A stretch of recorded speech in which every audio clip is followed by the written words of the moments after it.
everyone. This is Renaya, founder and flow artist with Better Evolv.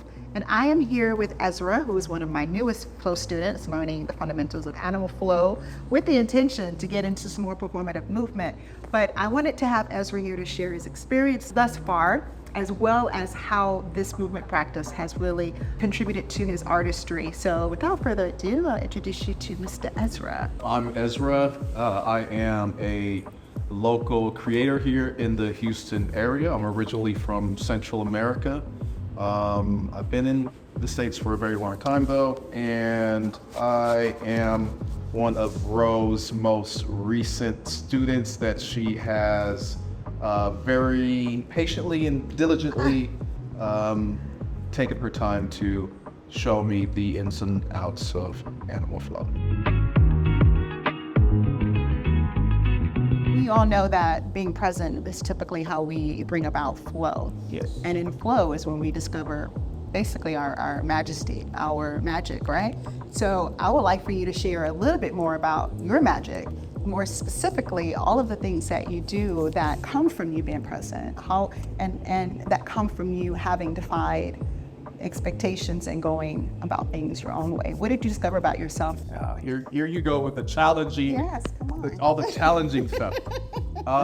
So, for me, it's, I'm involved in a lot, right? So, I'm an artist. I get up every day and I try to figure out what I can create. And, when I create, I have in my mind, a couple different things. It's, what am I going to create today? And what is it that creation is going to mean to me? And what may it potentially mean to somebody else? And how impactful is it going to be? And that's with the artwork, that's with the music that I work on. I work with a lot of different music artists in my space, in my studio. A lot of creatives walk through my door. And so with that, I try to be responsible with the time that I give to those artists. I try to be cognizant of what they're trying to create, what the end result is going to look like as far as their imagination and their vision goes, and I'm trying to see what I can inject into that process for them to get to a result that looks similar to what they walked in the door with the intent to create. And so, in the space, in the studio space, there is a multitude of different creatives from the local community that comes in, and I am constantly adjusting, right? Because a musician walks in with a certain idea and of what they want to create, and they're asking for me to provide some feedback or to consult on a project. And someone that is a baker or a chef, right, walks in and they've got an idea, and so those are two different people that are in two different spaces. Yeah. But at the end of the day, they're both creative. Isn't it all the same? In their own right. So It's all the same. Absolutely. And so I have to, adjust and have the ability to, communicate and flow in between those different worlds and, tie them all to, a process that revolves around art. I love it. I love it. If that makes sense. That makes plenty sense. And you said something that was really beautiful, which lends a lot to what I philosophize within Better Evolv's platform. And it's really this 3-tier approach to establishing flow, but also being the most authentic version of ourselves. Right. And it's self-actualization, which is, you said, you first make sure you wake up and you ask yourself, what do I want to feel? What do I want to create for myself? So it's the I, yes, which needs the attention first. Yes. And then you think, what do I want others to feel? What do I want to impart on others, which is the next part, which I like to call in terms of intention. Yes. And then the last part is the collective conscious. It's like you are now prepared to give on a wider scale, right? You're able to perform and provide because you've taken care of self. and you've also considered how others are going to be imparted. And I believe that is, well, that's the key to authenticity, but that's really what allows us to flow in that space very authentically. So I love that. That was beautiful. So Took a little while to get. yeah, no, we're good. Now, what Ezra hasn't said, more specifically, that I really wanted him to, was to really just name off all of these beautiful ways in which he expresses creatively, and he can add flow to it now. But this guy is, I mean, artist in the truest and most authentic way. And so it's a visual artist, he's a painter, he's a tattoo artist, he is a, oh my gosh, he's also a curator of artists. He's a drummer, he's a bass player, which I just played today.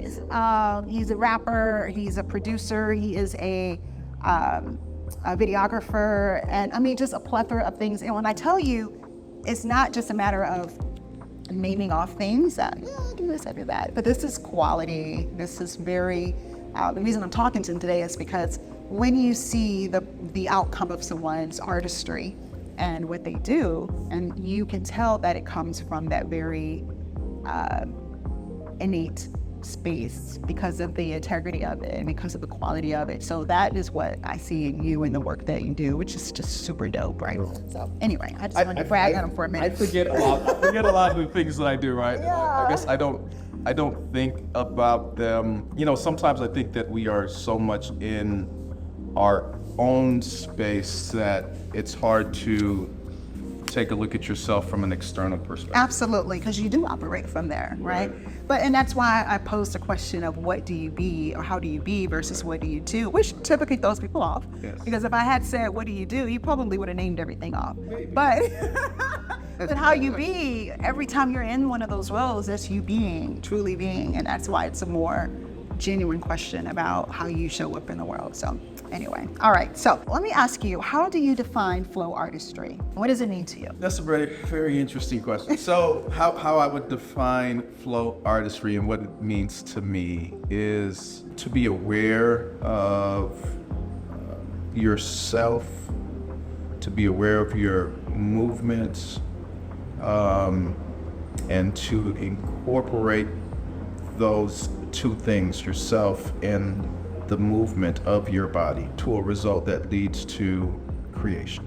Yeah. If that makes sense, right? So, you know, for me being an artist, right, it's sometimes it can be daunting, or me being a creative, it can be daunting because as you move through certain goals and processes, especially when you're pivoting a lot between different roles and responsibilities and tasks. If I'm, you know, a photographer in one moment and setting up for a photo shoot, that looks a whole lot different than setting up for a band that's going to be using, you know, audio, sound equipment, and transitioning from those two roles. You really have to make a switch in your mind, even though they fall into the same category as art, right?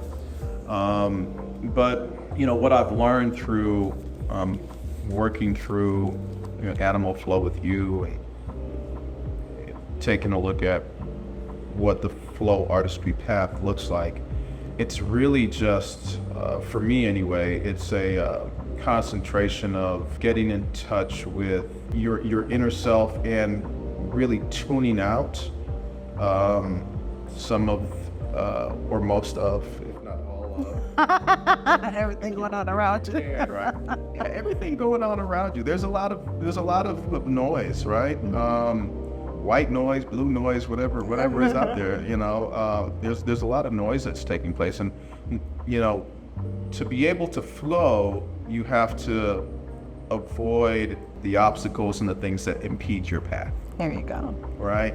And sometimes those things can be physical, and a lot of times they're really mental, right? Yeah. And when you get the physical obstacles out the way, you know, you find an empty room, and you know, you're working through your movements.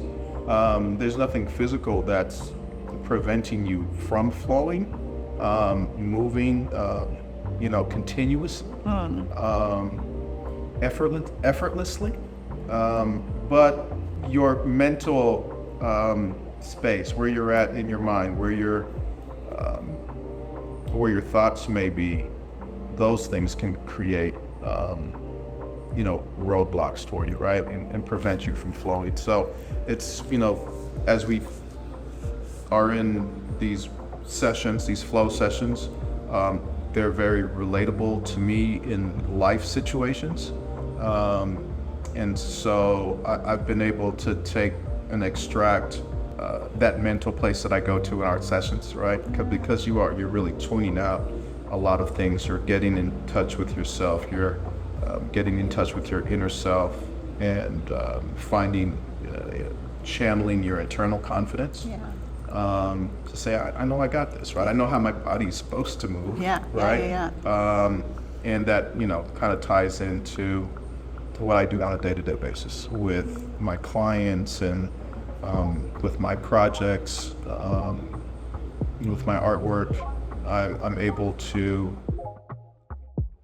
channel and block out certain negative frequencies and energies to be able to flow a little bit easier from task to task, from project to project. Beautiful. Client to client. I love it. Yeah. It's actually one of the things I don't think people are fully aware of when it comes to this practice, is that it's so much, it's so much more mental, right, than it is physical, because of course they look at it and you're like, that looks difficult, but that is really the unlocking and the unblocking that I get excited about people experiencing, just those basic limitations of, you already start with, I can't do that, or my body doesn't move that way. And then to just slowly see yourself come out of those, it's just this next level kind of thing, right? Which lets you think like, well, what else can I do that I look at it and say, I ain't touching that, but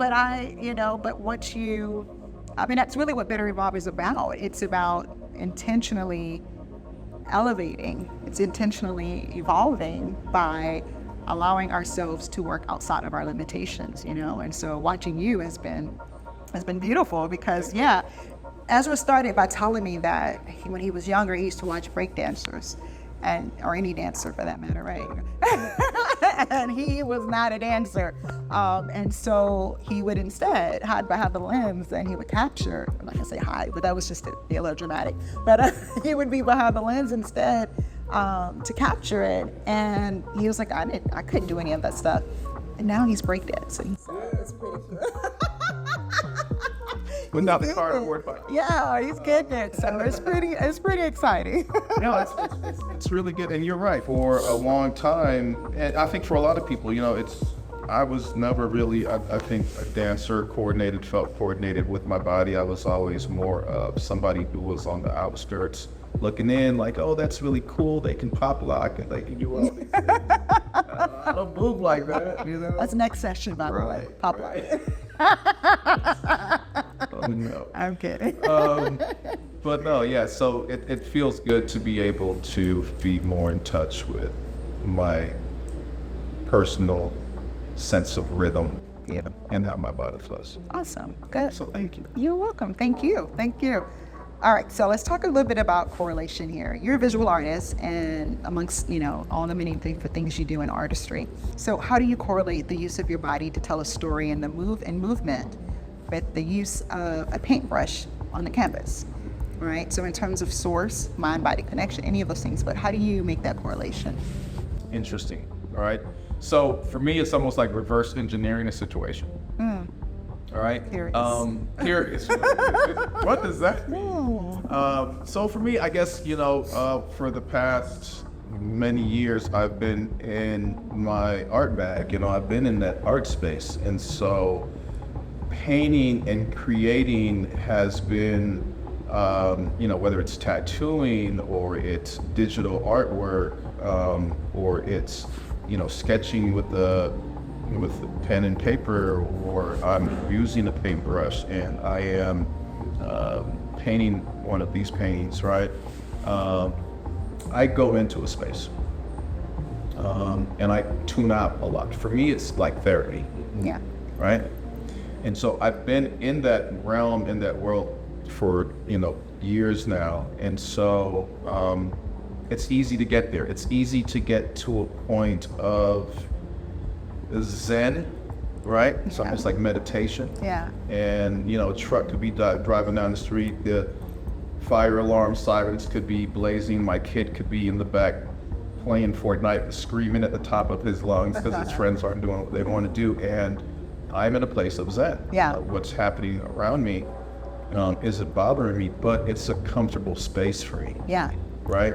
Painting, drawing, people come in and they're like, how do you do this? Like, I couldn't begin to do this. And yeah, it's like, you know, when you look at something initially, you look at it and you're like, that looks hard. It looks difficult. When you came in here and I saw you flow and you're working through your process, and I'm looking at the movements and I'm thinking, that's really cool.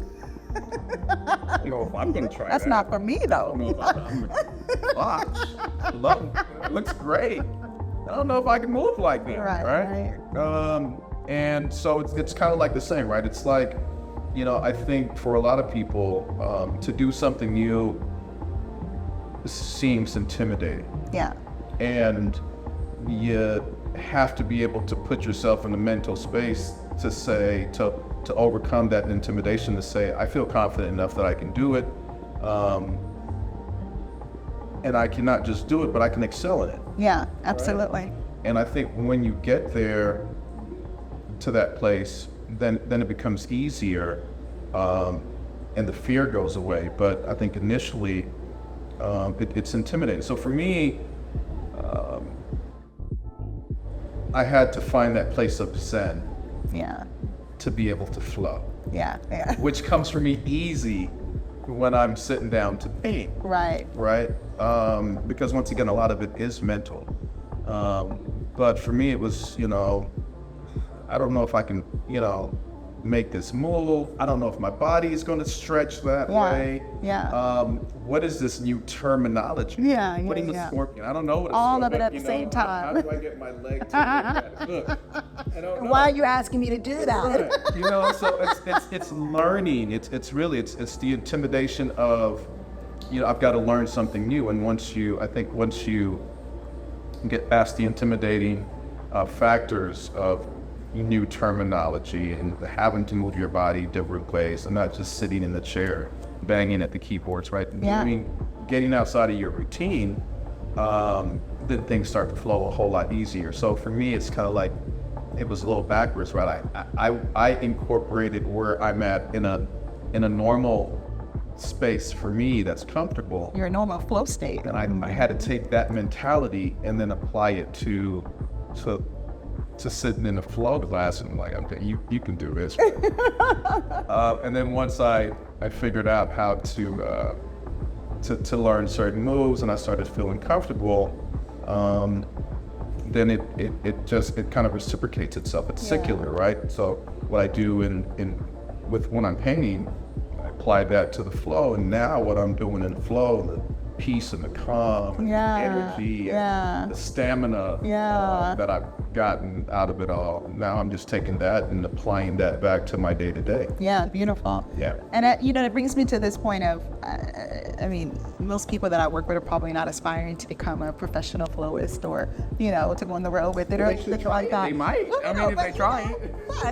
Absolutely, right? However, I would say it's fair to say that by doing so, and with anything you learn that's new, that you're using different parts of your being, you're waking up stagnant energy. You're moving around stagnant energy. You're waking up these other parts of you because and again, going back to the idea of evolution or evolving, when we get to a point of status quo, or we get to a point of comfort, or if we get to a point of familiarity, then all of this body goes into autopilot. And so it's not even functioning at its peak or close to its peak, right? It's not being pushed, right? So we're not elevating creatively. We're not elevating spiritually. We're not elevating, you know, mentally, all of these different areas. And so that is what I truly believe the beauty of, because even still with me having been doing it for 5 years now, or 4 years now, it's still challenging, you know, because I am always trying to find little intricate ways to have breakthroughs and challenge myself, but to push myself. But with all of that, and I've even seen you have these light bulb moments while we're flowing. Like literally, it's beautiful to see, 2 left feet thing going on.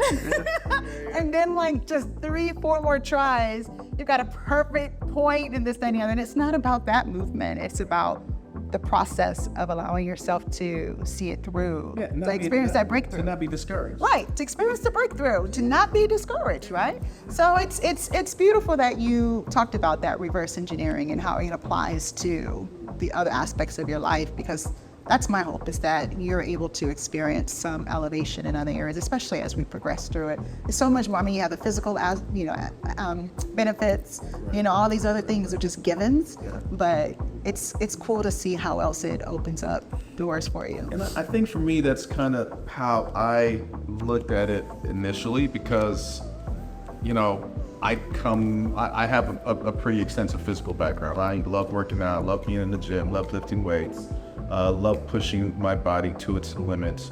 And I looked at it initially as just, it's a physical workout, right? So I'm gonna apply just my physical brawn to all of this and push through it all. But it doesn't work that way. It doesn't. That's what It really doesn't work that way. You really have to slow down and appreciate and embrace the finesse and the art. What you're saying. I love what you're saying. Because you can't just brawn your way. You can't brawn your way through it. Really Yes. learn a way to learn your own individual way to kind of finesse. Absolutely. Your body will cuss you out. Otherwise. That's so beautiful. I love it. I couldn't have said that better. Also. So I talk a lot about dissonance, from dissonance to resonance, and how there's that gap. Typically it's about who we are in this human space and our physical space rather, and then who we are in a spiritual space and spiritual sense, and how we're not in alignment there. So a lot of us are like, walking around in this vessel that you don't know who we are kind of thing.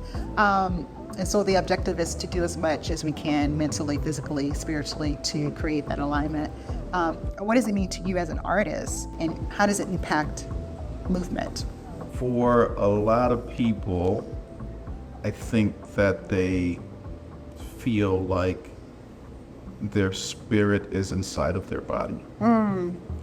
And for me, it's almost like the reverse, right? I almost feel like my spirit engulfs my body. Oh, I love that. It's almost on the outside. Yeah, right? yeah. And so sometimes that makes me feel awkward physically, because it feels like, for me, that from a spiritual standpoint, like, it feels huge. Ethereal. You're like, yeah. Right. It almost overwhelms my limited capacity as a human being. Oh, wow. That's beautiful, right? It's a lot of things I want to do, and my body won't let me do it. It breaks around us. There go. Like, right. And so, but yeah, I think that, physically I feel limited, but spiritually I feel huge. And so I think for a lot of people it's reverse. It's like, my spirit's inside my body and I don't know where that is. And, I physically want to, I do a lot of things, for a lot of people, I think they do a lot of things physically. For me, I think it's the opposite. I think on a limitless plateau, and my body can't keep up. So that was going to be my next question. Then where do you find any limitations in that perspective? Because, again, most people are looking to, it's kind of like I like to call it the sleeping giant, right? So I always say that, for me, what actually brought about Better Evolv was just this epiphany one day, and it was like, you're the freaking elephant in the room. Like, it is you that is the elephant in the room, but we tend to, hide in the shadows of it because we're so afraid of that bigger realm that's our potential, right? And you're operating from there. So you already know you're the elephant in the room. but you're saying sometimes the limitation is that you're not able to keep up with it. So do you feel that, is there then a need to find some alignment, or is your quest to get to that point? You follow what I'm saying? Yeah. Because otherwise it would seem as if you would be diminishing yourself, Right. so that you can keep up with, you know, the human version of yourself. But yeah, the question is, do you find the need to seek that alignment? Is that necessary for you? So for me, it's more a matter of being authentic and leaving the vessel empty, if that makes sense, Yeah, right? no, it does. I think the limitation for me, the way I look at it, is time. All right. And time's a very tricky thing because, you know, I always see that time is always being now, right? Some people look at time as being linear, and the way I see it, time isn't linear, right? I think time is something that we've kind of created to give ourselves a level of comfort, right? I think like when you close your eyes and, you know, you enter this place where, you know, your mind, your physical connection with the world, right? Your optical connection with the world, like those things are separated, right? Yeah. It's kind of like when you go to sleep. It's like, you know, where do you go? All right. What's taking place during that time? Is it just during that darkness? Is it just your body replenishing itself,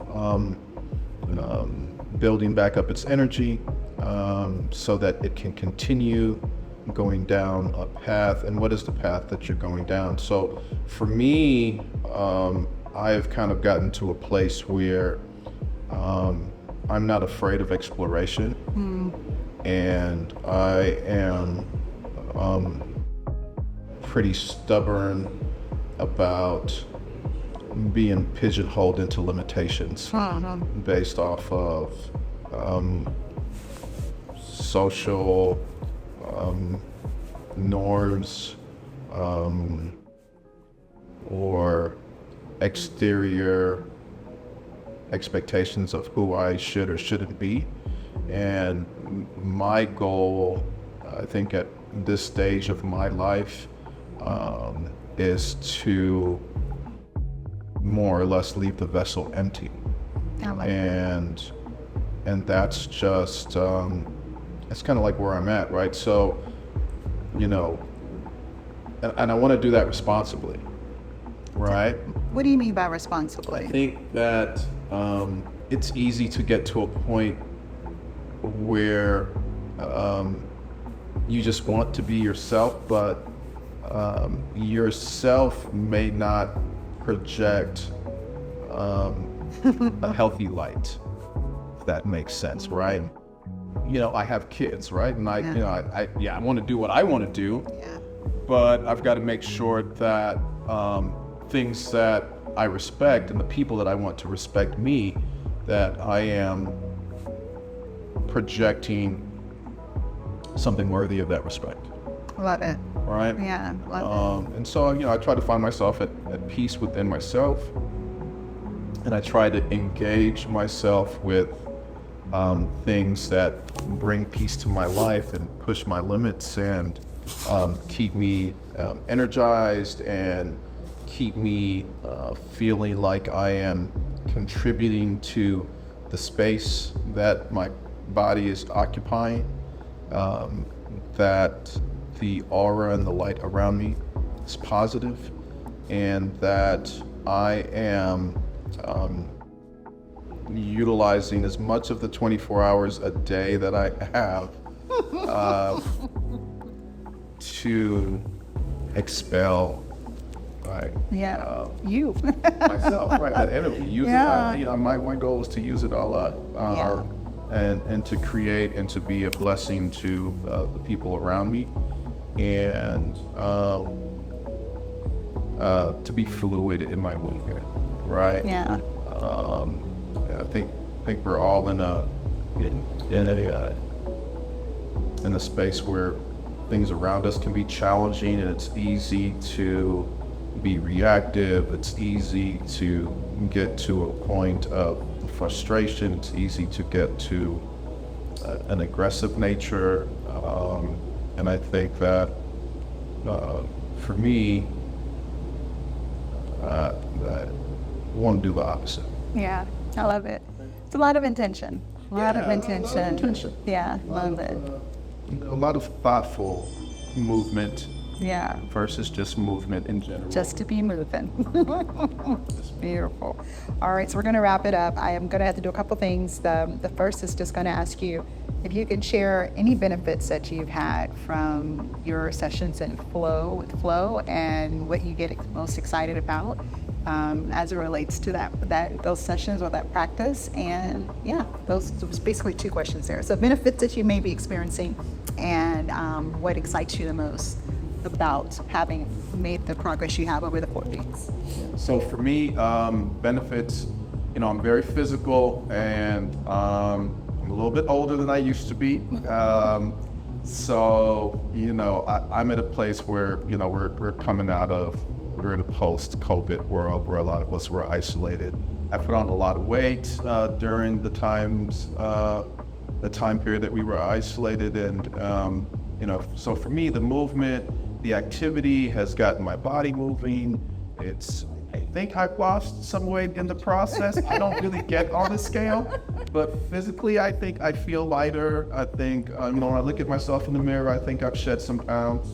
I feel healthier. I feel, that I can move without getting winded.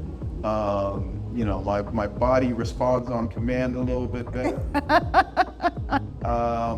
So, I think that there's just been a lot of beneficial health and physical results in a positive way that have taken place as a result of the flow sessions. Awesome. Right? And what was the second part of that question? What do you get most excited about? What do you enjoy the most, I should say? I just, I've gotten to a point where I'm excited about just going through the sessions. I look forward to our Tuesdays and Thursdays. I get upset when, for whatever reason, the class isn't going to happen, life occurs, and I've got to cancel or something comes up. But I look forward to the physical movement of it all. I look forward to the clarity that I get in the class. I think, sometimes I look confused because I'm like, what are we doing today? We've got a new routine. But even in those situations, it's like a very clear moment that, I've got an hour and a half, whatever we do, dedicated to this process. And I look forward to it because it eliminates the noise around me. I look forward to the concentration and the effort. I look forward to the physical movement. I look forward to the music. Yeah. I look forward to putting myself in a space that it's empowering in a sense that it gives me control and dominion over my thoughts and of my physical being, right?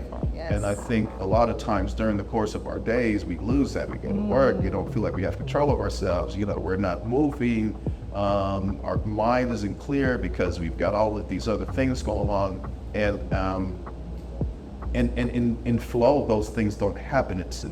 For me, it's very clear. It's like a sense of clarity. I may be learning something new and I might, but it helps me to own in my focus, and just all of these things come into play that for me, I personally enjoy. I love it. Well, I'll tell you my two favorite things I look forward to. So first and foremost, Ezra doesn't sweat, but we have learned that Ezra does sweat. So I enjoy it. He goes, I don't sweat. I never sweat. I'm just never been a sweater. So this has been really cool because he is definitely on a different level in terms of using his physicality to achieve these goals. But I think it's without him even noticing, it's me that notices him sweating. So, and the second thing is I absolutely love to see your breakthrough. When you have that moment, especially through a flow routine, where you get it, or where you're almost there, and you're like, hey, come on, let's do it again. Those are the moments, because right before that, you're, twisted up, and you're trying to figure out where does this leg go, and all of that. And then just out of nowhere, it's just all makes sense, and he sees it and he feels it, and I see that light bulb go off, and that's the magic moment for me, at least. So that's been a joy for me. Good. That's been a joy. I'm glad I haven't been one of those, those students that are disappointed. Not at all. Not at all. Except for that one time They go against the grain. you did the full scorpion before it was time. But that was excitement.